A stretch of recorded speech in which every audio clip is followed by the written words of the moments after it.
Hey guys, um, I have here another video, and in this case I want to show you guys my 1911 A1. This is a Colt 1911 A1, and this particular one was made in 1944. Just a couple things on this. So the A1 model was adopted in 1924, meaning that there were some changes made to the original 1911, and the A1 version of it from 1924. That's when they did the changes onto basically the end of the World War II. They produced that model. There are some changes. We can talk about them. This video is mainly just to kind of show you the detail of this gun, and if you guys are looking to buy one, what to look for, and just good close-up of a 1944 Colt 1911 A1.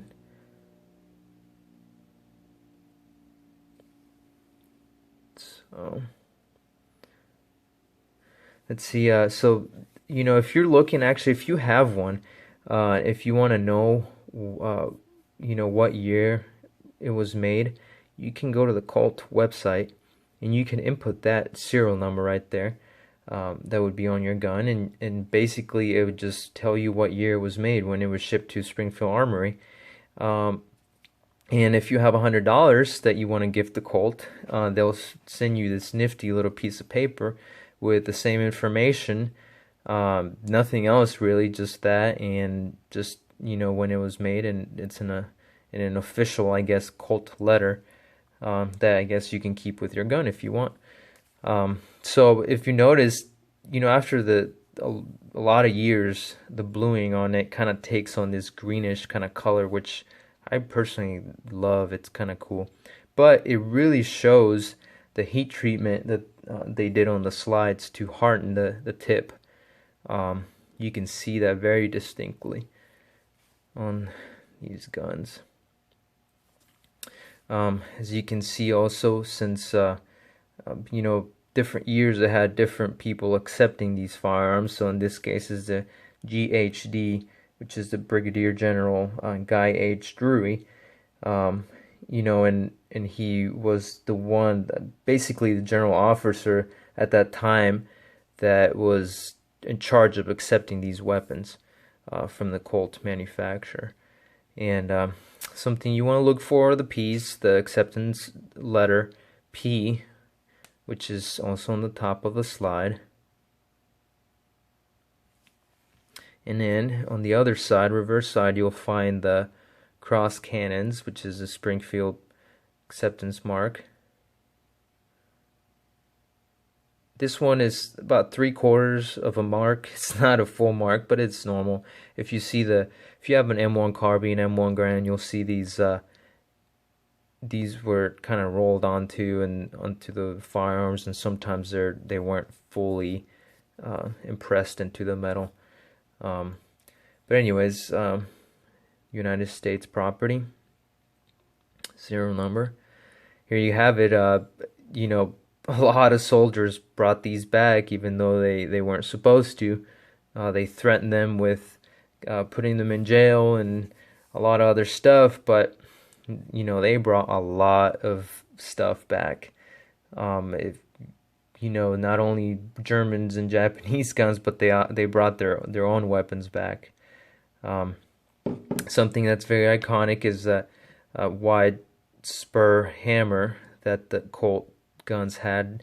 Other manufacturers did not. The Remington Rands and the Ithacas, I don't think, have this wide spur hammer that's very distinctive of Colt. This gun overall is very, very smooth. I'll just show you guys that it's empty, but it's very smooth, and I think that is one of the reasons why I bought it. They say, oh, 1911 from World War II, you can rattle them, you can't hit anything. But this one's just really tight fit. Overall, this is my personal opinion, but I think the Colt 1911s were manufactured better. But I mean that is very debatable. I know the other manufacturers made good 1911s. So this magazine is not an original World War II. It's probably a pre-war magazine. I need to buy a correct magazine. If you're looking for a correct Colt magazine, you want to look for a C that stands for Colt on the bottom of the magazine, C dash, and then different letters for different manufacturers. You'll find L, S, even R, I believe. But it's alright. I'm not too picky about them. You know, I guess I'll go ahead and take it apart real fast, just to show you guys the internals. This plunger here was damaged because the person who had it was just kind of careless, and they just, you know, plunged this, you know, with like a piece of metal or something that's pretty sharp. That made good cuts there. Let's see if I can turn this all the way around. There we go.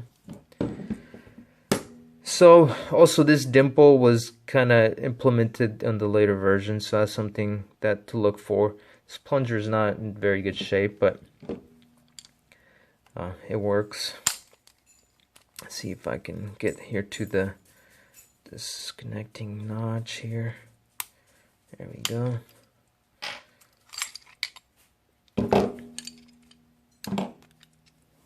Take the bushing out. I guess I can take this spring out so I can take the bushing out.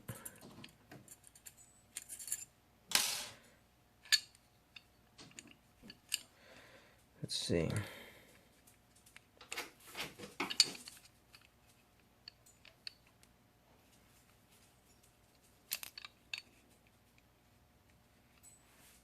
I'm struggling with this bushing. There we go. Alright. So here's the slide. Here you can see specifically how it looks like.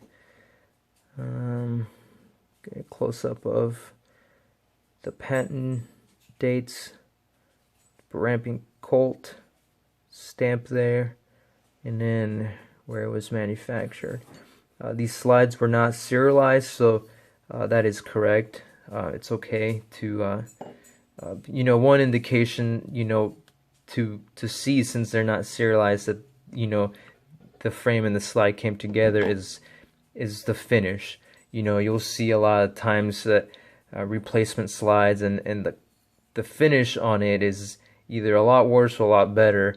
They're just really mismatched from the frame. So good indication is that. And you know, obviously there's a lot of things that you can see if it's you know, period time, you know, with the acceptance P and things like that. The 1943 Colts under the slide, or it's not a slide, the bar here, the firing pin plate, you have a serial number, but I don't believe these were serialized, the 1944s. So here we have the frame. Again, there's the P.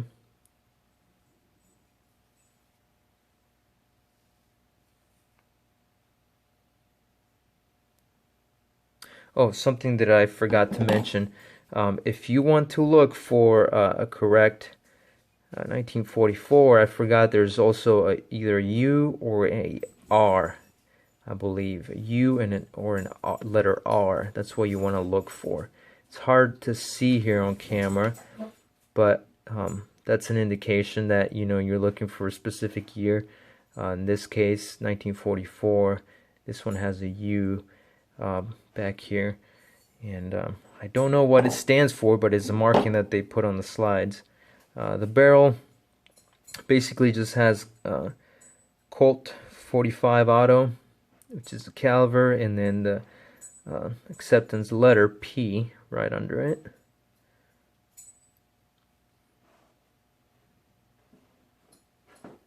This one's in okay shape.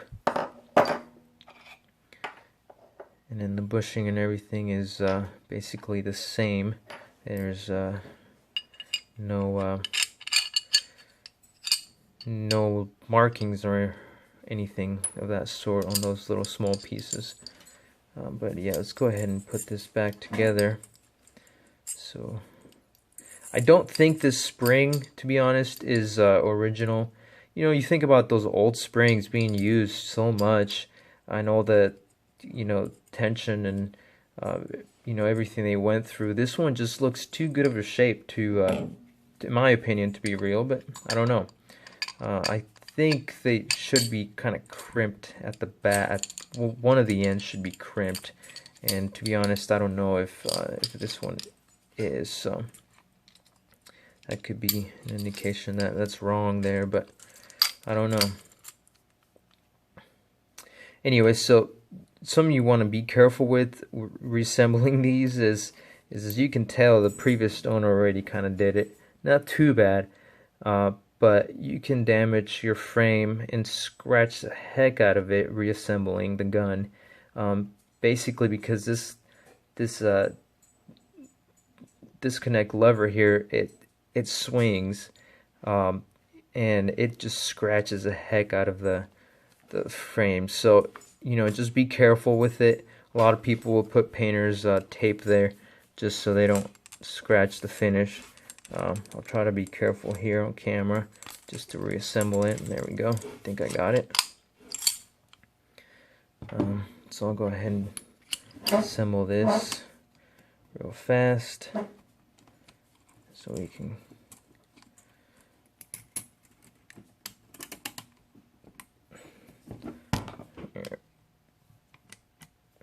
there we go.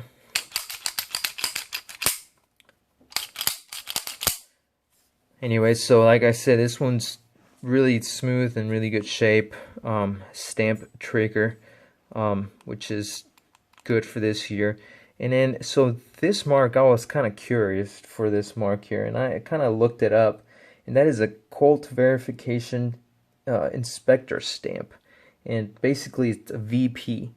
So the frame here, I kind of wrote it down. It says that for serial number 710,000 onward, basically they started implementing that stamp there, which is like a very small VP. You can't really see it in camera, but other than that, you know, there's not a lot of markings. You know, you'll find the Lend-Lease 1911s that were given to the British, and they have British proofs everywhere. They marked them everywhere. I personally don't like those too much, but then again, you probably will find them at a cheaper price than these. These, for some reason, have skyrocketed in price, and I don't know why. You know, it's, I guess, what people are willing to pay. But in my opinion, you know, sometimes people overpay for things. In my opinion, I don't think they're worth the 3,000 something that some people are willing to pay for good examples. But you know, they are collectible, and I know people desire these guns a lot. So anyways, so this is my example, and just wanted to show you. If you guys have any comments, feel free to share and tell me about them. I'm not an expert. I don't know everything about these, but I like the history of them. I like the firearms, and I definitely would like to know more about them. So thanks for watching, and hopefully I'll be able to upload more videos of some of my other toys soon. Alright, bye.